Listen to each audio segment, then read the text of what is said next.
Let's...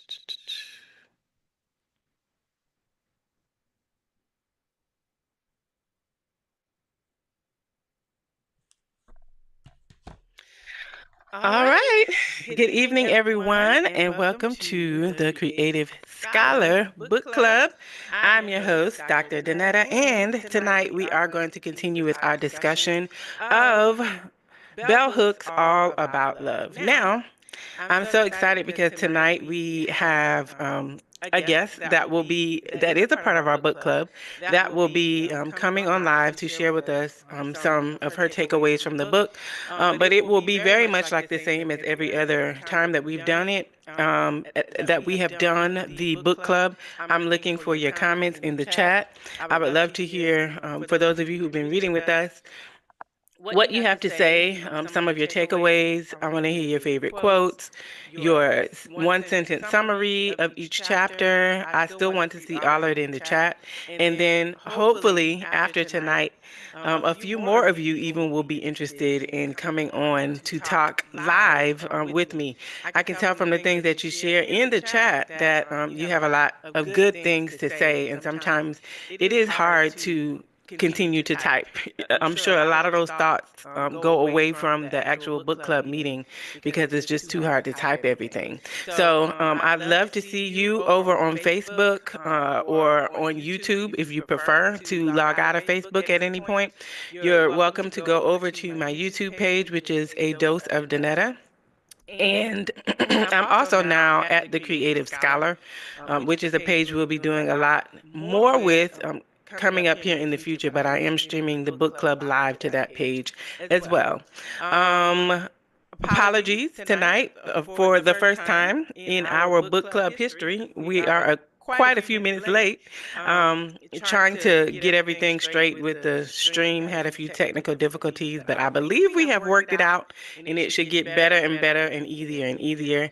I genuinely believe that the effort is worth it because when the book club started out, we were meeting in Zoom, and then we were going live, and I was doing two things, and it was pretty taxing because I wanted to interact with people and really hear what people had to say and see them face to face, but at the same time, I wanted to interact with those who either didn't have time or weren't comfortable coming into the Zoom, and now we figured out how to do it at once. So we're going to have our official start at 7:20, and I am definitely going to do my very best to keep this at a short length so that we'll be able to come back again next week to close out the book. So welcome again. I want to welcome my guest host for the evening, and I will allow her to introduce herself a little bit.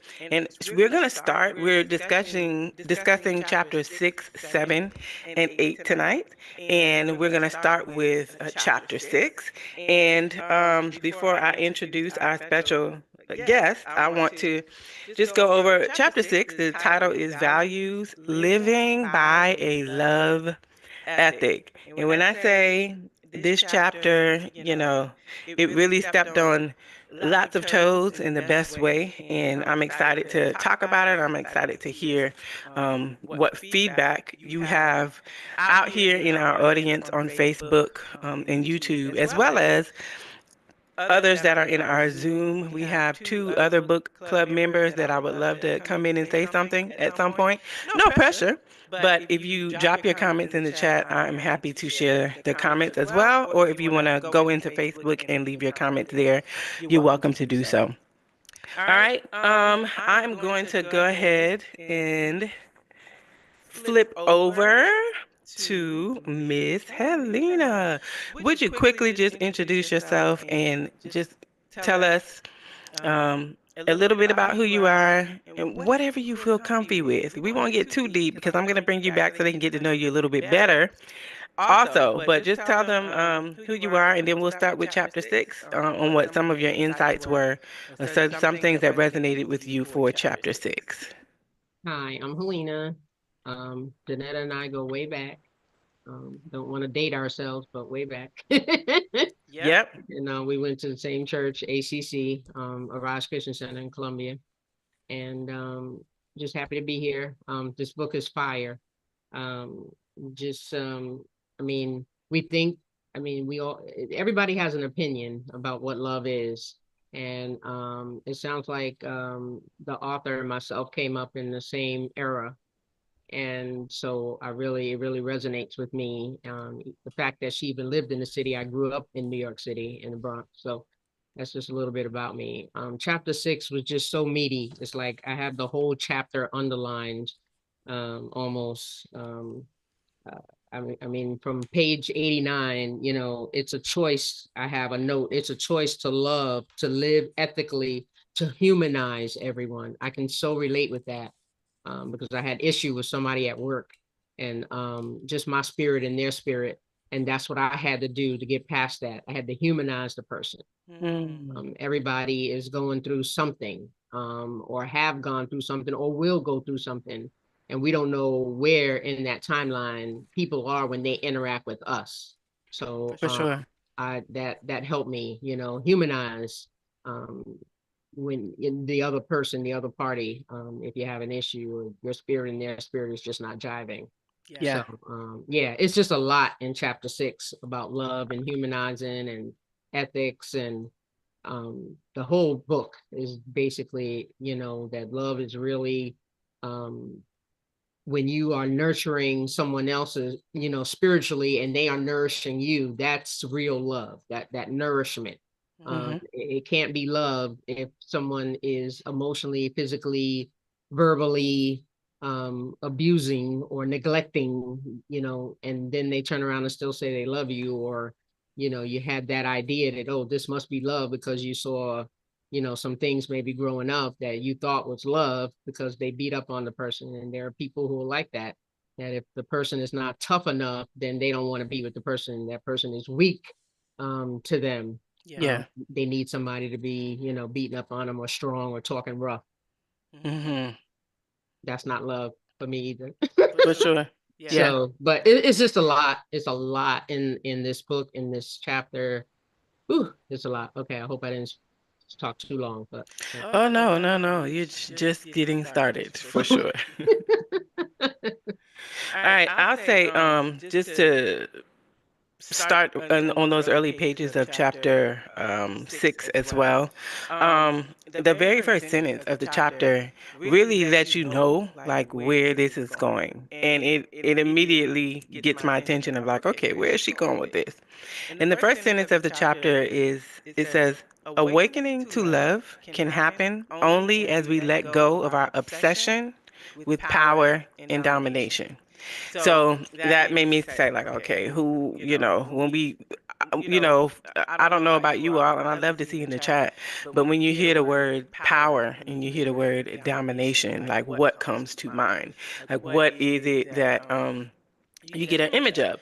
And for me, living in, the context in which I've lived throughout so far in my life, living in this context, a lot of times when I think of power and domination, I think of money. I think of, you know, um, people that have some kind of political power. Or, unfortunately, the image that I get in my mind when I think of the most powerful people in the country, from a colonel or from a outside of a godhead type of paradigm, I think about, well, capitalism is still in my brain, even from the last couple of chapters that we read. The people who have the most money have the most power, and sometimes the people who don't have the most money that have power are using that have the most power are using um, some form of deception or some form of still some what do you call, some kind of mechanism to dominate or to one up.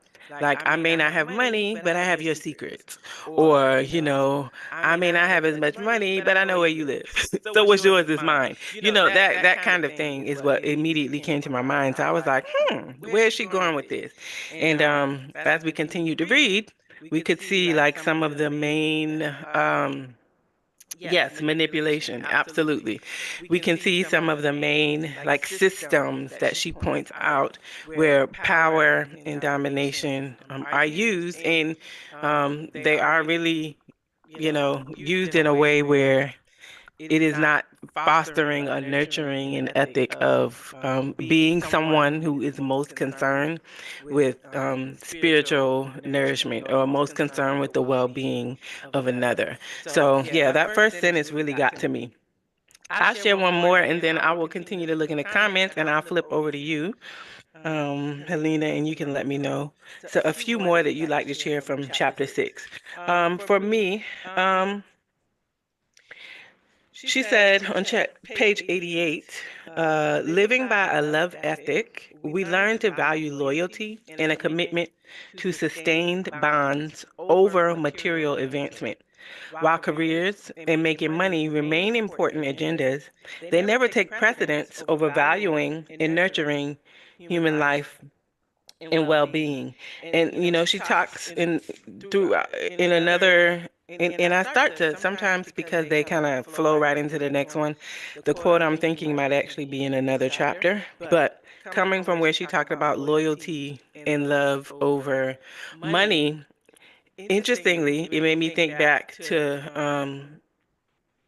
when we read the Lisa Romano book, when we started reading about codependency and sometimes how codependency, we think of loyalty and being for people in a way where it's actually the opposite of love, where it is not talking about issues, keeping secrets, feeling bound by relationships as opposed to empowered and enlightened, through honesty, through mutual care, and through love. So when she started talking about valuing loyalty, she didn't necessarily define loyalty, but as she continued on, you could see that she was not talking about that toxic kind of holding on to something that is actually poisonous or killing, um, killing you, or something that's actually prohibiting growth. She's talking about being honest and staying true enough to be loyal. She was speaking of truth as being telling the truth, being there as being loyal, and the quote I was thinking about was when she talked about how at one point she moved home to a smaller town because her parents were aging, and how, eventually she was living in, I think, back in New York, but also like in a smaller area. She was living in two places basically, but she talked about how during that particular time, as a budding artist, you know, she was not in living in a place where that was going to be, I guess, where her career was her top priority when it came to her location. So, it took some doing, for her to move about and still be able to foster her career. But when she talked about, the loyalty and the ethic of love, her being in that smaller space really did help to foster some of her thoughts and things that she shared, and we'll talk about in the next chapter or two when it comes to community. Of course, that very much resonated with me. Thanks be to God, my parents are doing very well. God is so good. But they are also, getting older, so obviously that's something that I think of. And I actually wrote COVID in my notes in one of the pages that I thought about when she was talking about situations that help you to actually appreciate, being closer to your family of origin, or something like that she was saying. But I thought about COVID for a lot of people, and how a lot of people either moved back home or they moved to smaller towns that were maybe closer to family, or maybe some people, friends actually bought properties and stuff like that together, things that they never would have done had there not been a COVID. So, I just like how she gives so many examples of healthy situations that may not have been ideal or the commercial best way that we may have thought about in order to grow and become, become who we're becoming while we're on this earth. But how having that ethic of, love and loyalty and community is actually, a really good thing that we're missing out on. I'm going to flip it over to you. I'm going to keep looking in the comments here. You guys let me know if you have anything to say out there. Let's see. Let me make sure I pull up my comment box. If there's anyone else who has something they'd love to share via comments on Zoom, Facebook, or YouTube, I am checking for those. So let me know what you thought about Chapter 6. All right, I'm going to flip back over there to you, Miss Helena, and you can share some more about what you were thinking of Chapter 6. Um, in on page 90, because I had started out with page 89. And I also had some of the same things that you said. I have them highlighted too. It's like I have almost a whole chapter just So good. highlighted. Yeah. Like, I don't But know if y'all believe it, but yeah, yeah, yeah. Yeah, that's how mine. I have underlining and stuff. Yeah, you can't see mine, but yeah, I have it like underlined and stuff like that. And page 90, she says, down below, almost right before the last chapter, says there's a gap between the values that they claim to hold and their willingness to do the work of connecting thought and action, theory and practice to realize these values and thus create a more just society. Just, like you just said about, creating community and I can go back probably. She says she was talking to a university audience recently, and she expressed her faith in the power she has here of hmm white people to speak out against racism, challenging and changing prejudice, emphatically stating that mm she says, I definitely believe we can all change our minds and our actions. And she says she stressed that this faith was not rooted in a utopian longing, but rather that she believed that because of our nation's history of the many individuals who have offered their lives in the mm service of justice and freedom when challenged by folks who claim that these individuals were exceptions. I agree. But then I talked about the necessity of changing our thinking. Of course, I'm going to think of the word, but it says the renewing of our mind. There has to be a renewing of the mind. We cannot continue to just think the old ways of, maybe how we were brought up or whatever. And so, we need to really analyze and look at, like, do I still think this way, or, is that the right way? And so I know people might have issue with that, don't understand. I don't know if you understood anything I just said, but she's Oh no, really, I understood. she's I think a basically lot of people do. oh, okay, okay. She really is just talking about, there can be a change. Some of us feel like, no, some people are just so wicked that they're never gonna change, but how dare we? By by the grace of I, me, there go I, however the scripture goes. And we have to be careful about just writing like society off, writing this experiment, as people call it, writing it off. 91 was a good page 91, where she says fear of radical changes leads many citizens of our nation to betray their minds and hearts. So people may want to change, want to make some kind of change. And it's not a coincidence. I don't take it as a coincidence. Some people already know. I hope this don't get you thrown off. That tomorrow, I guess, is, don't buy anything, whatever, on the 28th, POCs. And so someone said to me, like, oh, I hope that people don't use it against each other, to people who choose to participate or not, that there's not like another division or another wedge, Yeah. between people again, by doing this. And my thing was, is for me, I'm gonna put myself out there because that's just me. Um, is that for me, I wasn't around. No, I can't say I wasn't around, but I wasn't old enough, and I'm not going out there on the streets, and protesting. Right. So that's my way of participating. Yeah. I'm sure some of my relatives probably were swinging from the trees, whatever. But this is my way of participating and doing something about injustice and hmm whatnot. Yeah. Okay, back to the book. Page Oh no, 90. Huh? that was good. Oh, Yeah, that was good. yeah, Yeah, I yeah. wonder. Go ahead. I had mentioned to some people, some family members actually, maybe like a week or so ago, who, they knew that they had been hearing that There were some different things being put in place as far as consumerism and so forth, ways to, support POCs, as you said, being able to have those opportunities. And they didn't know so much. They didn't know that there had been people through who didn't shop certain places for the whole month of February.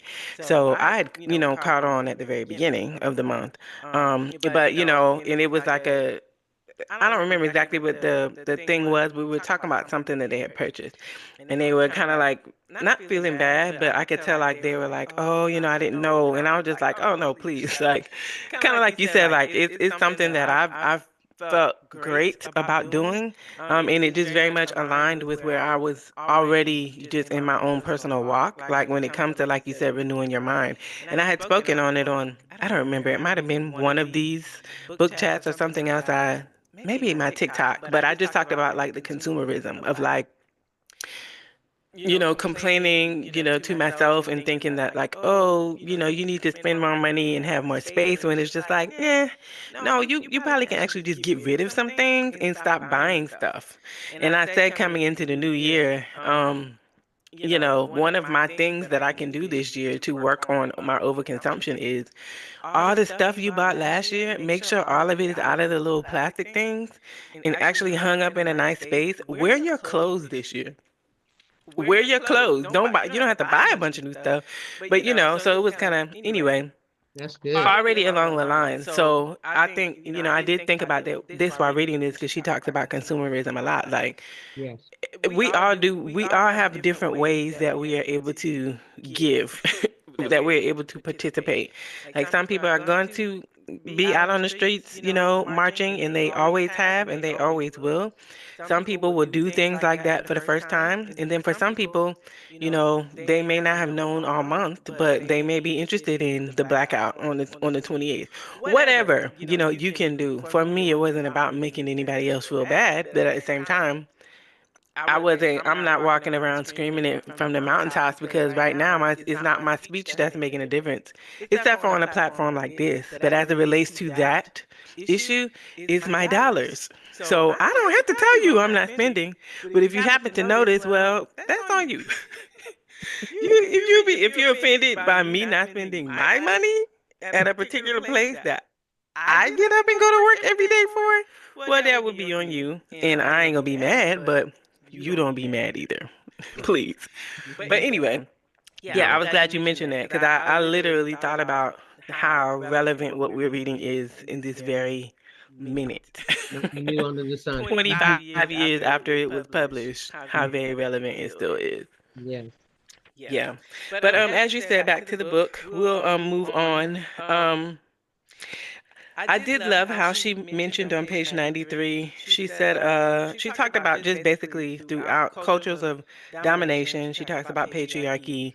And, I thought about how, like, we use that word a lot in today's time. And she mentions that system a lot in the book, but how important it is to just, break down a basic definition of patriarchy. And that is basically a system that is designed not only around, it's not just like we could sugarcoat it and say it's just male, male leadership and a male covering of the women and the children. But we're not talking about a biblical covering of male, even though people say, oh, the Bible is full of patriarchy. But if you want to just take it all the way down to New Testament Christianity, which is what we know today, different iterations of it, you know, the husband, leading the wife and covering and loving the wife as Christ loves the church and gave himself for it is nothing of patriarchy. We culturally have made it that, but that's a whole nother conversation. But she just talks about how she talks about patriarchy a lot. So I think for people who keep hearing us say it, we can be responsible enough to say it's basically a system that is, built around male dominance and male significance to the detriment or to the, I don't want to say, well, I was going to say dumbing down, but to the diminishing of the value of the woman. And not only that, it's built around, the toxic elements of masculinity as well.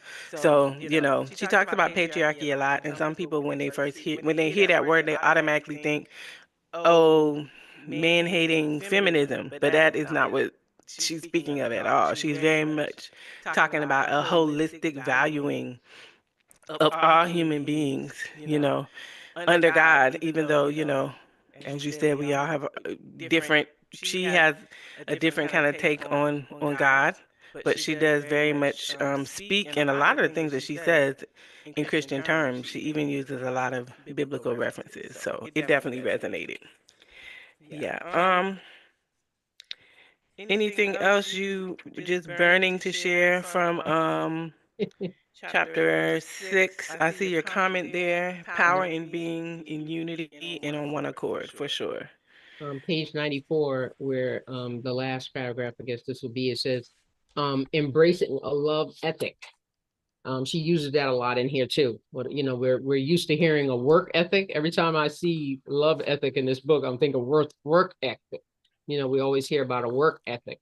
But she says embracing a love ethic means that we utilize all the dimensions of love. And she classifies those as care, commitment, trust, responsibility, respect, and knowledge. And she Mm-hmm. says in our everyday lives. And Yeah. so we can successfully do this only by cultivating awareness. Being aware enables us to critically examine our actions to see what is needed so that we can give care, be responsible, show respect, and indicate a willingness to learn. So yeah, Mm-hmm. once you can identify something, then you can do something about it. But if you can't even identify it, then you can't flow in it, and you can't, Yeah, yeah. that's good. Yeah, I'm glad you mentioned that. Because we'll move on to the next chapter in a second. That was one thing that I did make a note of. I was when like I said, I've for the most part read this book before, but for some reason this time it really jumped out at me that she mentioned the Protestant work ethic, because I covered the Protestant work ethic in my literature review for my dissertation.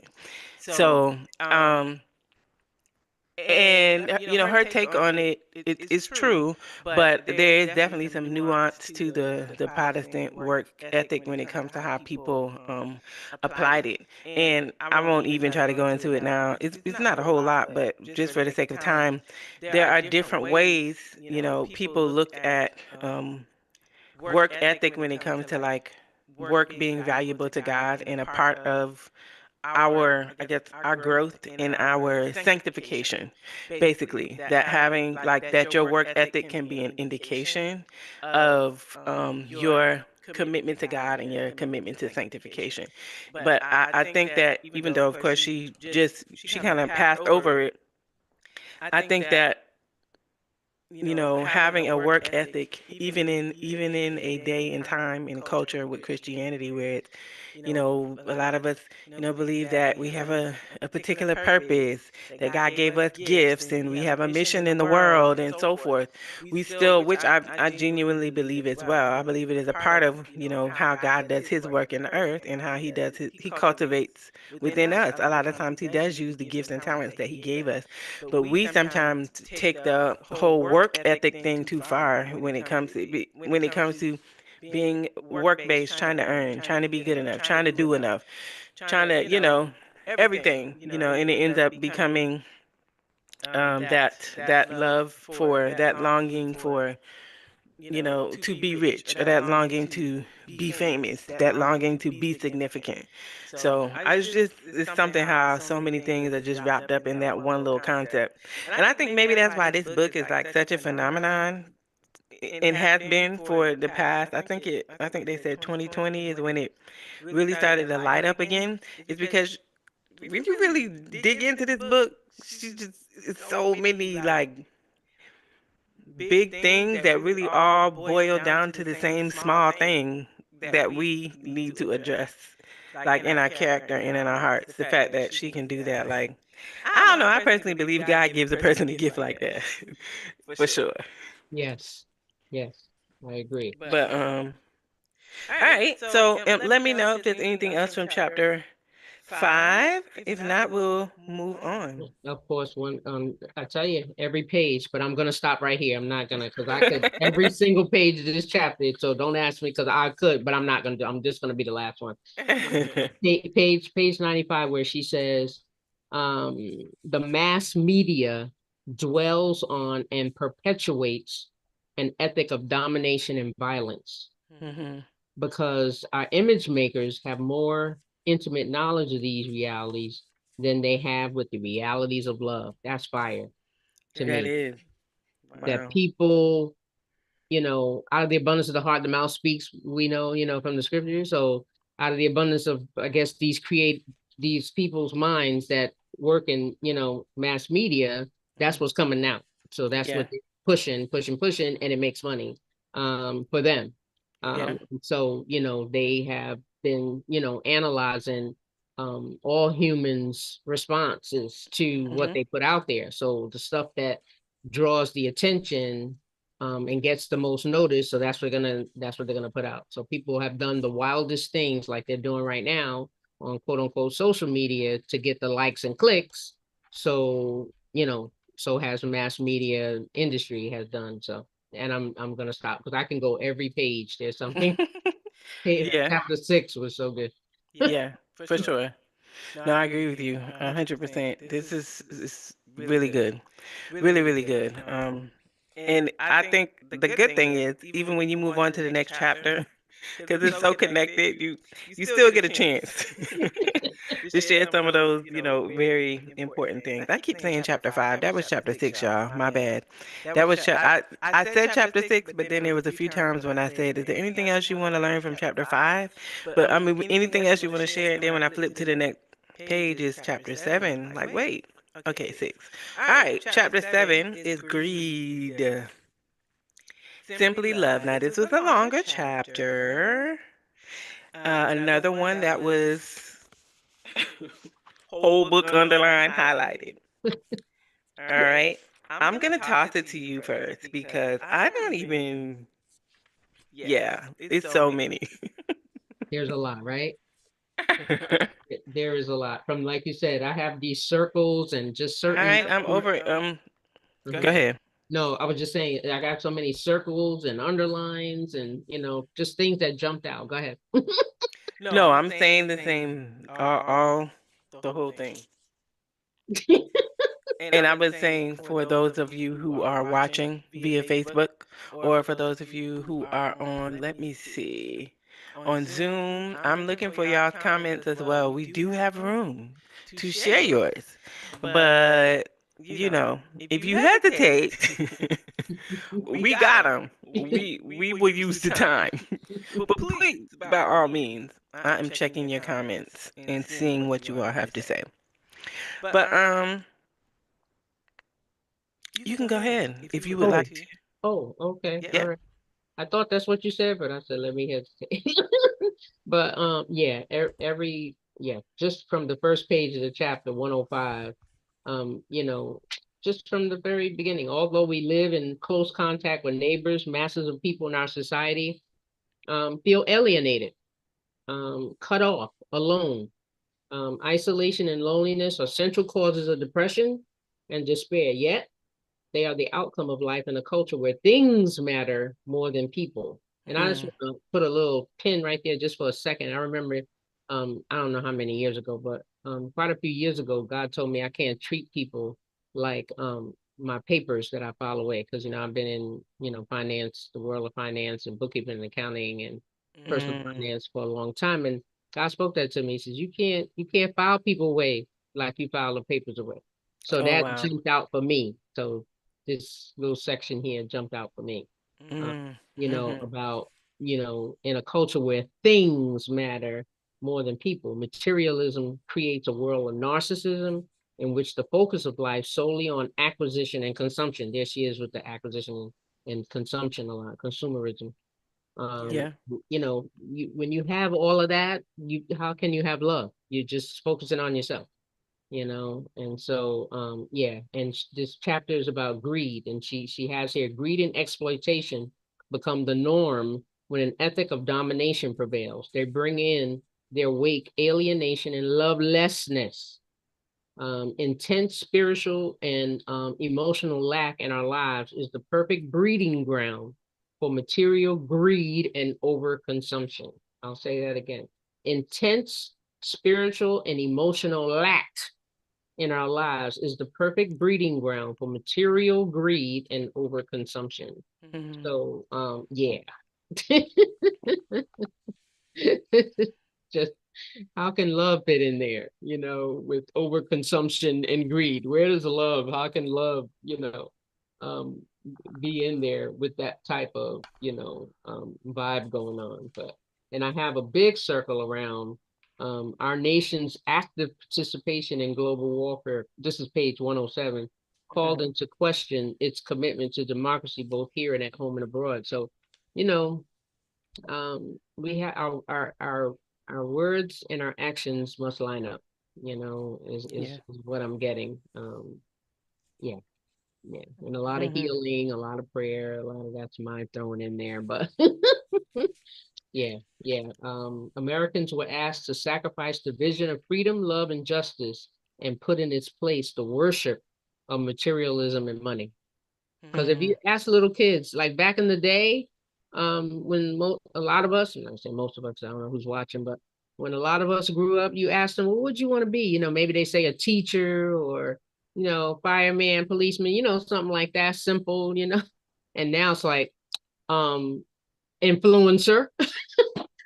Yeah. Can you spell influencer? But Definitely. it's just so that's an indication to me that what she's saying, like you said, 21 years ago, whatever, still applies. It Yeah. still applies today about the consumerism and just the heavy focus, on materialism and stuff like that and greed, and being thing oriented and not people oriented, which is on page 108 that she speaks about. Yeah. And she says 109, widespread embrace of corruption undermine any chance that a love ethic would resurface and restore hope. So Mm. we got the hope of glory in us for those who believe in Genesis 1 God. I have to say that. And I so, know that's right. you know, yeah, I did think about when you said about being an influencer. What I do love that I see now is, even in the age of being an influencer or influencing via social media, you can see like the trends start to change. Like to me, it's like every 3 to 4 years. Probably maybe about every 3 years or so, you can kind of see it changing after like 2.5 years coming into 3 years. But by like in a 5 year span, a person who has either studied that or has worked in that, you can very clearly see like the changes in trend. And there is right now, I believe we're like on the back end, we're coming out of the area of time where influencing, where you're expected to have this perfect aesthetic. Like everything's supposed to be perfect.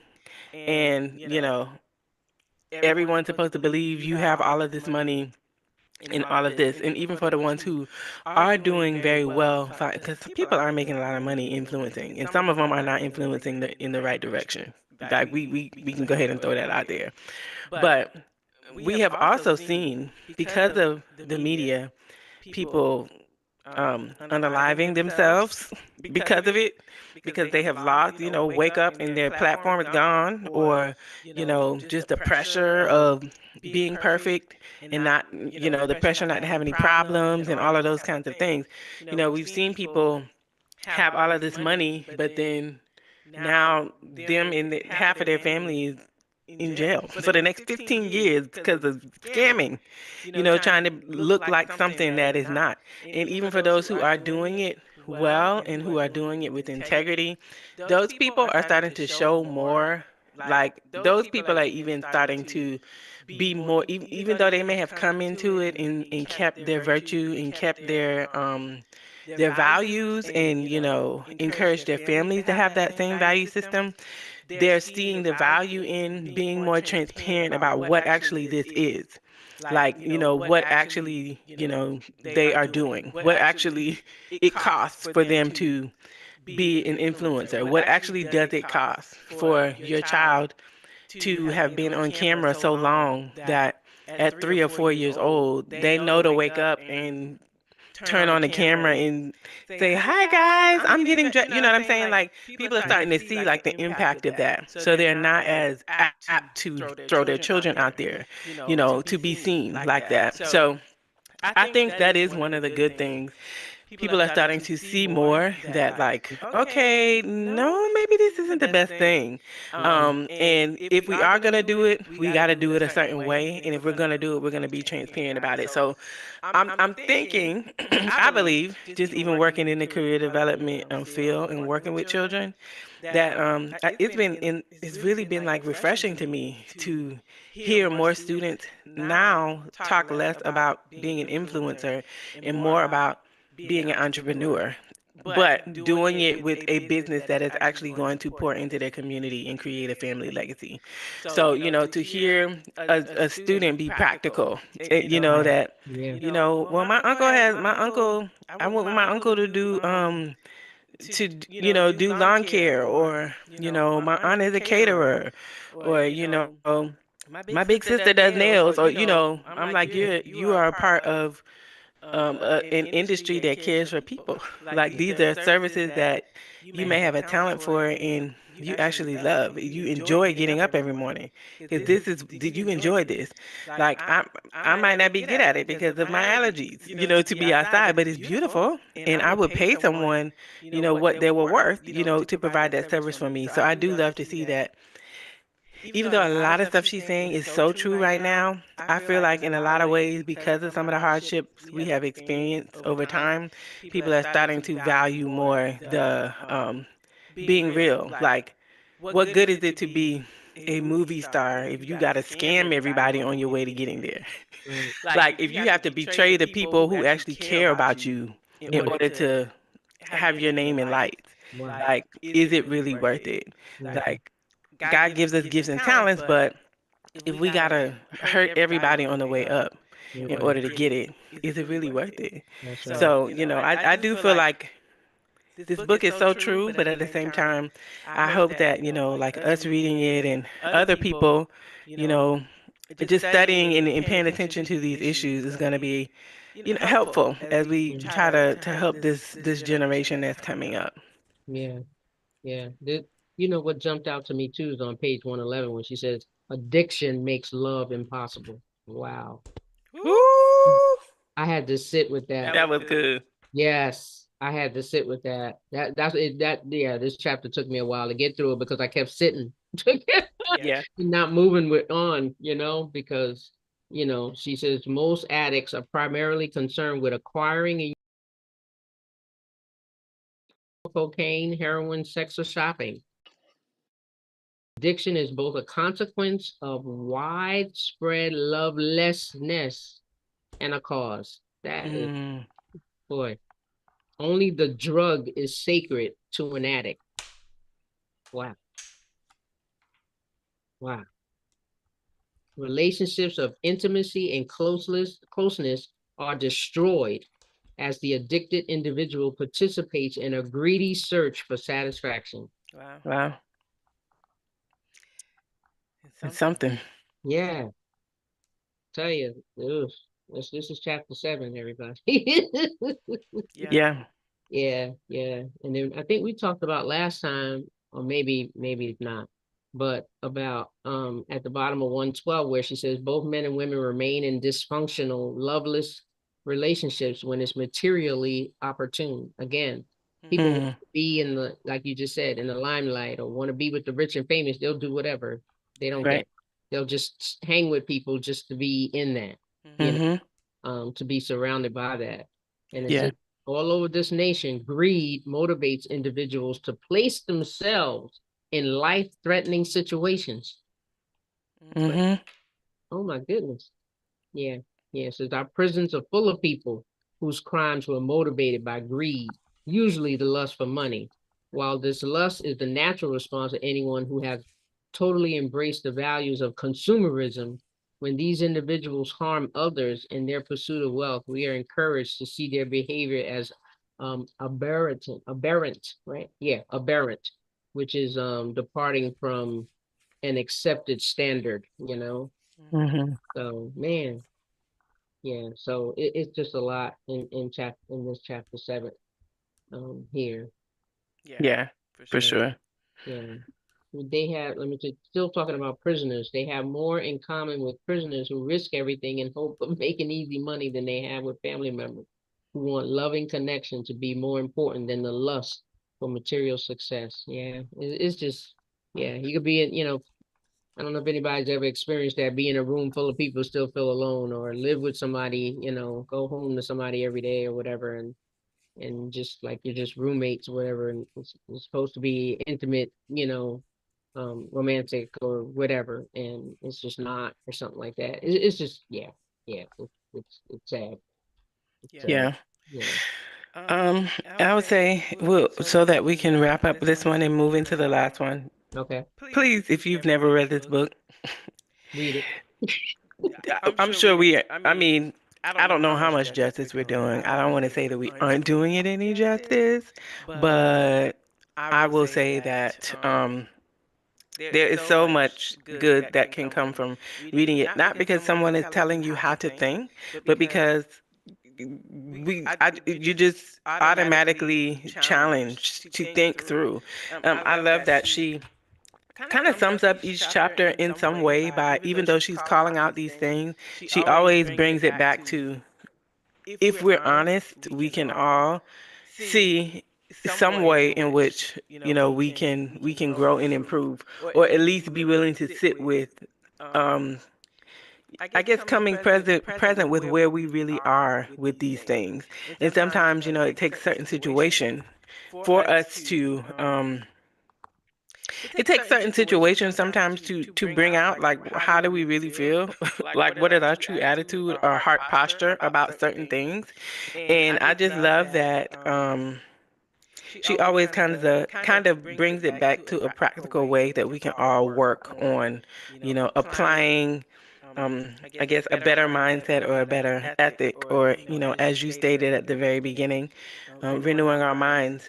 Um, she talked a lot between the first two chapters. I won't even try to quote where she quoted a verse from First John, that one that I actually, had been studying over the past week or so as well, that I shared on Sunday, where it said that perfect love casts out all fear. That fear has torment, and if we are operating in fear, we've not been made perfected in love. And at the end of the day, that's everybody. We can continue to be perfected. I mean, some people are a lot less bound and gripped by fear than others, but even in just approaching a new, I guess, living in fear is not the same as recognizing fear in conquering it. So I won't say, everybody's bound. I don't believe that. I believe, some of us have come through the Lord renewing our minds and changing the way we think about certain things that make us afraid, erroneously, because of anxiety or because of past experiences or because of, just not even understanding the capacity He's placed in us to be innovative and to navigate certain things. But more than anything, us having fear that He will not come through for us, or that His ways, or that a way of love we will get shortchanged. I mean, that's definitely, something we can say is very relevant in today's time, whether it is in romantic relationships, whether it's in family relationships, whether it is with what do you call, whether it is with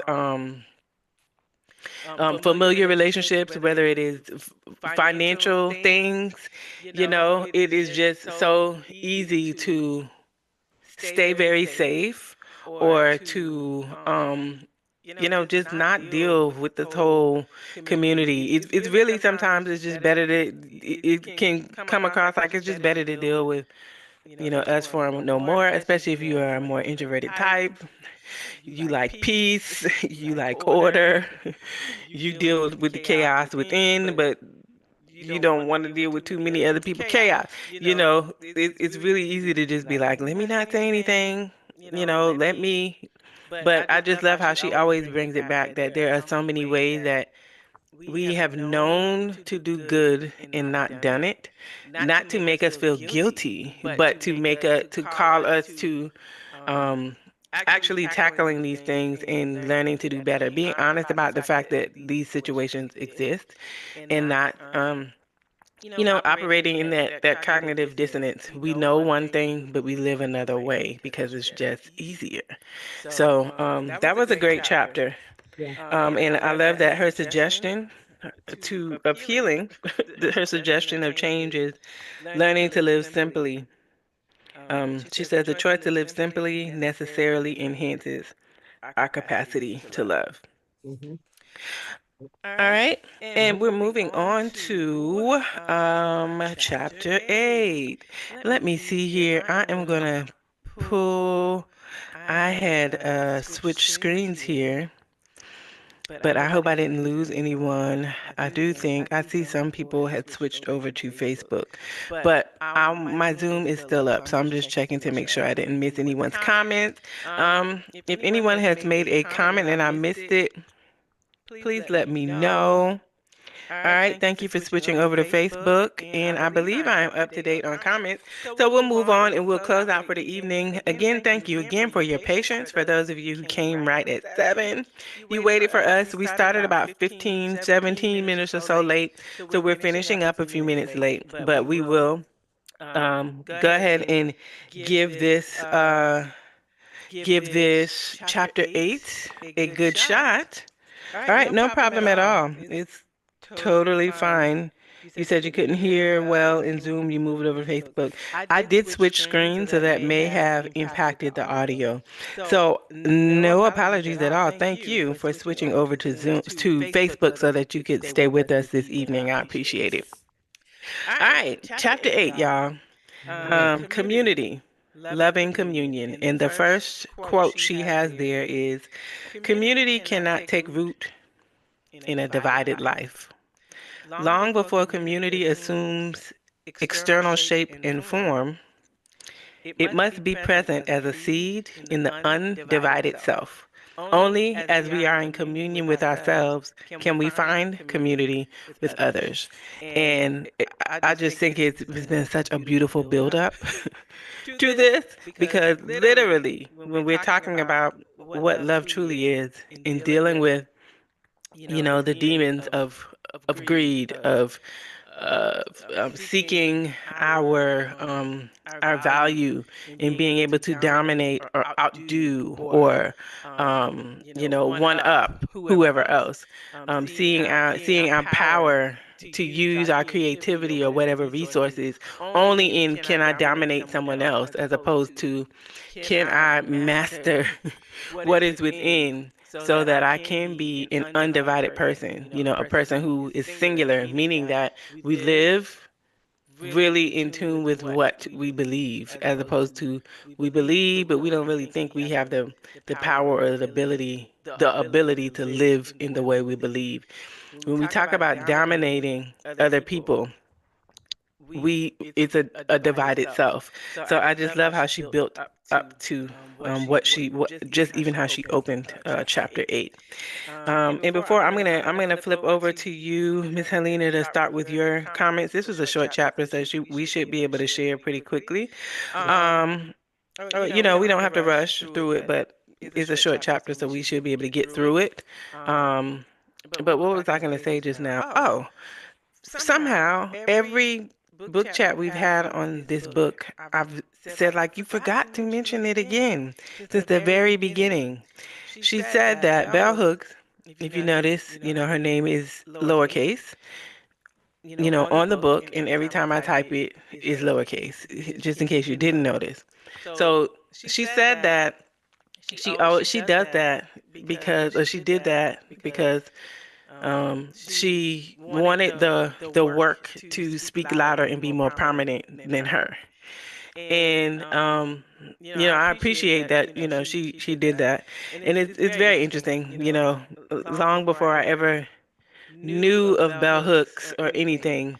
I remember this was, I don't know, had to been 15, 20 years ago. The first like EP that I released, and I remember I would be like practicing my little signature because I had to sign these cards at the release. And for whatever reason, I just love to do my name with a lowercase letter. I used to love to do that.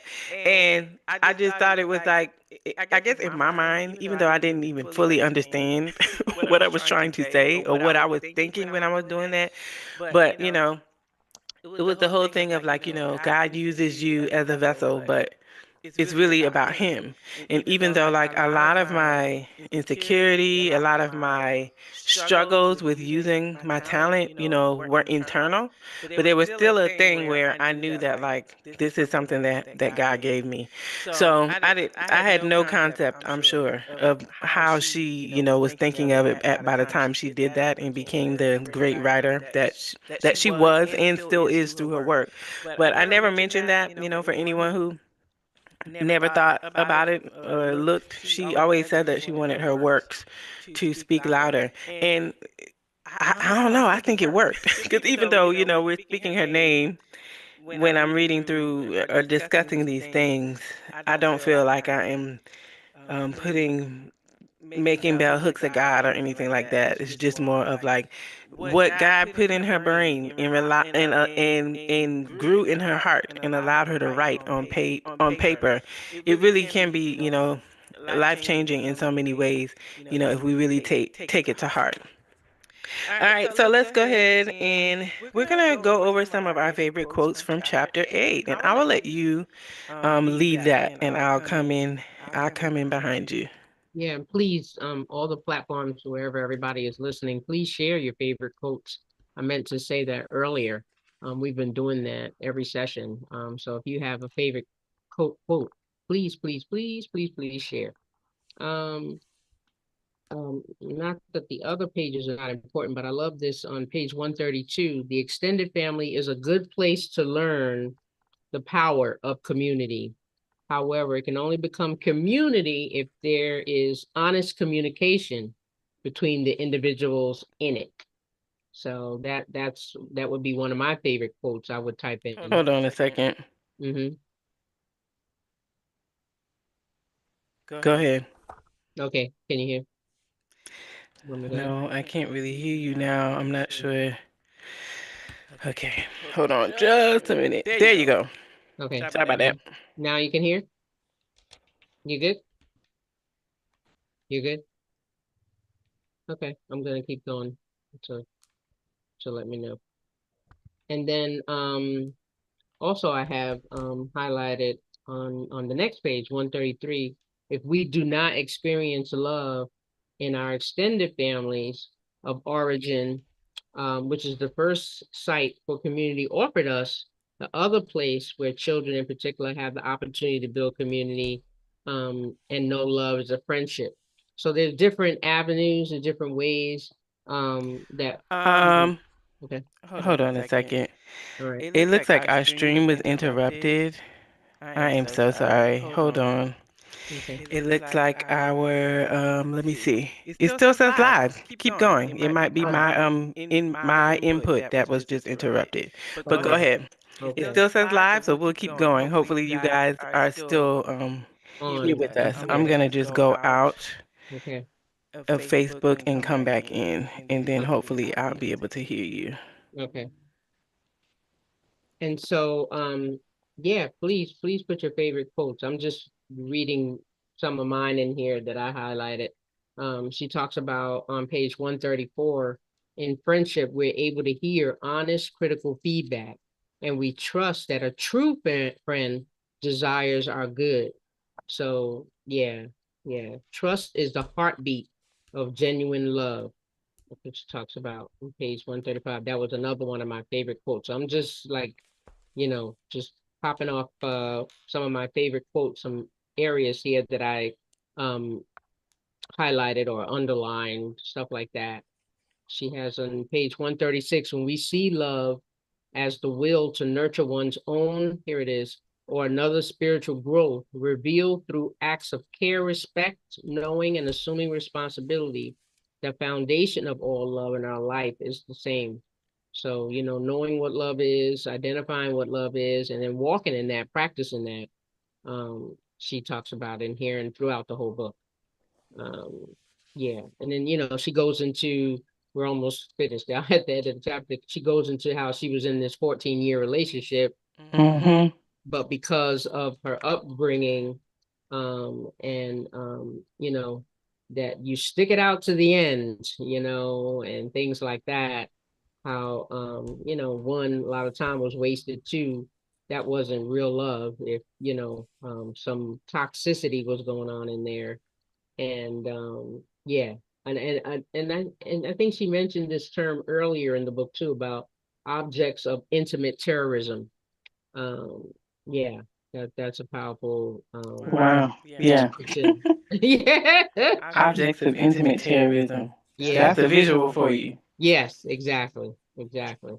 Yeah. So, yeah, to love well, she has on page 138. To love well is the task in all meaningful relationships, not just romantic bonds.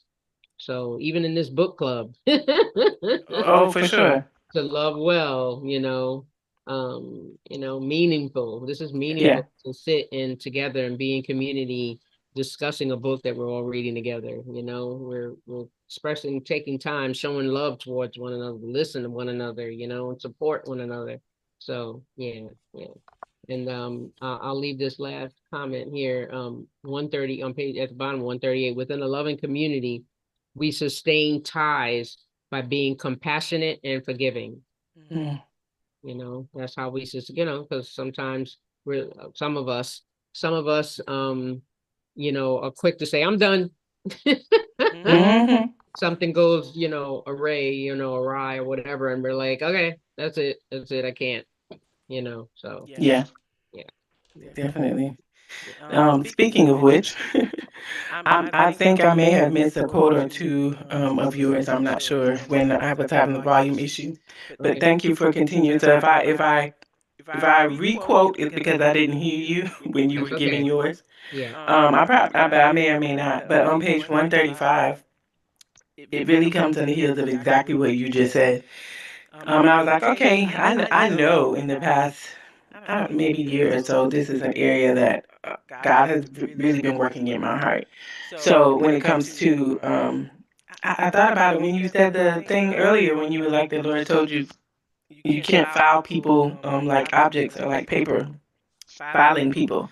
But I'll read the quote first. It says on page 135, the strength of our friendship was revealed by our willingness to confront openly the shift in our ties and to make necessary changes. I'm not sure if that was one of the ones that you shared, but she gave examples on these few pages where she talks about friendship and she talks about sometimes like like if one friend is in a romantic relationship and they don't necessarily do a good job of balancing friendships, or if you know the person doesn't like the person's person and they don't get, so there becomes a strain, or times where a person is with kind of someone, how you described earlier with one of her quotes, where everyone around kind of knows like this person is very, very like not safe.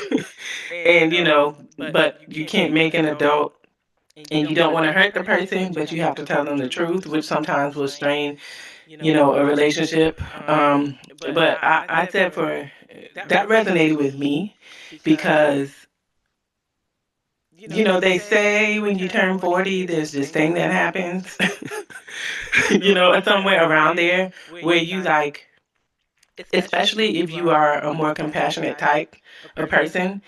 And there's this thing when you turn 40, you decide, or somewhere in that range, where you like stop, you become very intentional about handling your compassion fatigue. Like you can just love and help and serve and do. But there's just something that happens. If you never knew you were a people pleaser, you learn like somewhere around that time. It's just something that clicks. You start to think about like, what am I doing with my time? Who am I spending my time with?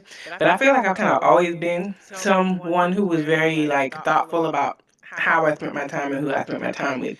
But there was a thing that happened for me around 40, and maybe it was like during the whole COVID thing and all of that too, where I started to differentiate between like friendships that are nurturing, friendships that are where there is reciprocity, friendship where we both know like when it all goes down, like, or if it all going up, we're gonna be there. So, and I've been, blessed to have a handful of people like that where it's like there is reciprocity, basically, where there is not where I'm never there for them, but they're always there for me, or I'm always there for them and they're never there for me. Like I've had, I've been blessed to have, friends that are like family, like a handful of them. But those friendships where it was more one-sided, I didn't think about it because it was like the whole codependency, kind of people pleasing, trying to kind of justifying people's, I guess, negligence towards the friendship. They'd be like, oh, you're supposed to be nice and give and serve and love. And when deep down inside, it was just like, wait a minute, this is one-sided. Like, I love you, but can I call you a friend kind of thing? Like, it just, that kind of hit me, like around like 40-ish. And it was just kind of like, wait a minute, like this friendship is based off of what I can do for this person. Like this friendship is not based off of like you can call me, but I can also call you if I have something going on. Or, if I have an emergency, it's not going to be nothing to you, that kind of thing. So I just noticed for myself that because I kind of prefer to like manage things myself, so I could be a person who didn't necessarily, what do you call, confront openly the shift in the ties. It was just kind of more of like, well, I don't want to disturb nobody peace or rain on nobody parade or, be the party pooper. So let me just let them do what they're doing. I still love them, but if we never talk again, it will be okay. But we've never had those conversations. So that really stuck out to me as like, that is a part that I play. That I can't just file and say like, and I know they say everything is not something that needs to be, you don't always have to have like a closure around things, but sometimes in certain situations it probably would be nice, and there may be an opportunity where, oh, we actually just needed to talk about this because we have not necessarily been taught per se how to deal with certain situations, as friends. So I like that she, spent time like talking about the value in working through those types of, I guess, kinks in every kind of relationship, not just in your familiar relationships or in your romantic relationships. I just love the emphasis that she put on the value of those things in all relationships when it comes to community. So, and we're at 8:25. Um, any other ones for you? That was one that really stuck out to me because it personally resonated with me. Um, yeah, I like how she just talked about putting friendships, devaluing friendships when it comes to the importance of relationships. Um, in comparison to other ones, when in all actuality, for most people, when it comes to developing as a person and as an adult, a lot of times it will be within friendship. It will not be with the people within your family of origin. Yeah. Any other ones for you towards the latter part of the chapter? Yeah, the last one will be for me is page 140 when she says we all long for loving community. It enhances life's joy. I have that highlighted. But she has, but many of us seek community solely to escape the fear of being alone. And I in Mm. the margin for me, because I'm an only, I don't have siblings. And so I put praise Adonai, that I'm comfortable with being alone, but there are many who are not. Yeah. So I pray for them. And she says, knowing how to be um, solitary is central to the art of loving. When we can be alone, we can be with others without using them as a means of escape. Yeah. That's fire. Throughout his life, theologian Henry Nouwen, I don't know if I'm saying it right or Nouwen, emphasized the value of solitude. So yeah, But whoever gets the book, you need to get it, because this book right here, I'm telling you, this is the book. Get it. So good. Yeah. Um, I just, man, there's so much I want to say about this book. Um, the differentiation between loneliness and solitude is definitely so important. Um, yeah, and I just feel like I don't even want to try to dig into it because you kind of got to read it. You kind of got to read it. But that really resonated with me. That she pointed out Mhm. the difference between loneliness and solitude. Yeah. Um,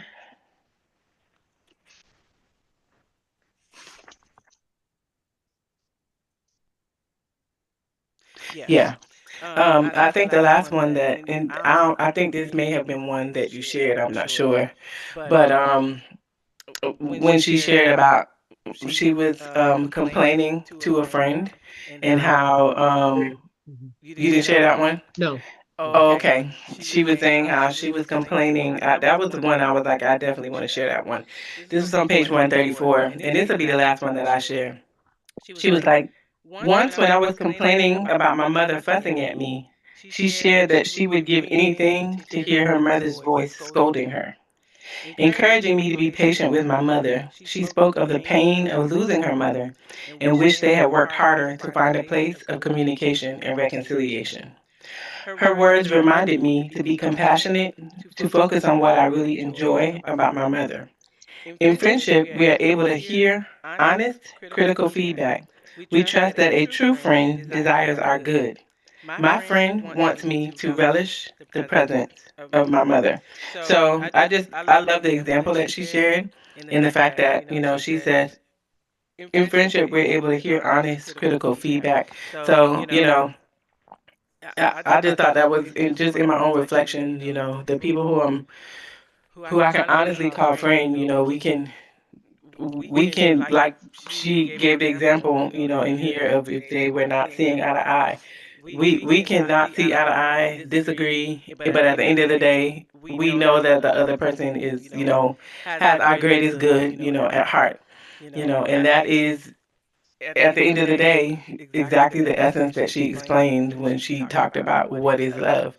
When you genuinely have in mind and in heart the good and the well-being of another, to the point where you will correct them in a way, or at least call something to their attention that in the end, they would have wanted you to call to their attention because it would ultimately make a difference in their life. So that was my last one. Any parting words for you as we close up this book chat session tonight that you'd like to share? Just about your experience with reading these last couple of chapters, or even just reading the book as a whole, or anything that you want to share. You're welcome to do so now. Thank you for being my guest host tonight, and for all of you who have been leaving comments and so forth. Thank you so much. Um, I'm so glad you've been able to join us. I'm gonna switch over to you and let you share if you would like to. Really, it's just a great book to help you think about what love means to you. I like what Janetta said, is that it's not so much that we read these books, so somebody can tell us how to think, but we read these books to get a different viewpoint, maybe, on something that we never really thought about before. Yeah, Um, and so I like that. There's a lot of that in here to make you go, I never thought of it that way. Who would have thought of, what is it, intimate terrorism? I would have never put those two words together. How can being intimate be a terrorism? But I guess it could be. That's wild. So, you know, yeah, so it's a great read. Um, we are not getting paid. We get no commission from recommending All About Love, New Visions, Bell Hooks by Bell Hooks, but we're just so enjoying it. And I pray that, what something that we've said or done here, encourages someone, because that's who I am. That's who Janetta is. We live to encourage, and we practice, loving God and loving one another the best we know how. And we pray that you do the same. So that's basically all I have to say. All right. Well, thank you so much for being our guest host for this evening and for being a member of the Creative Scholar Book Club.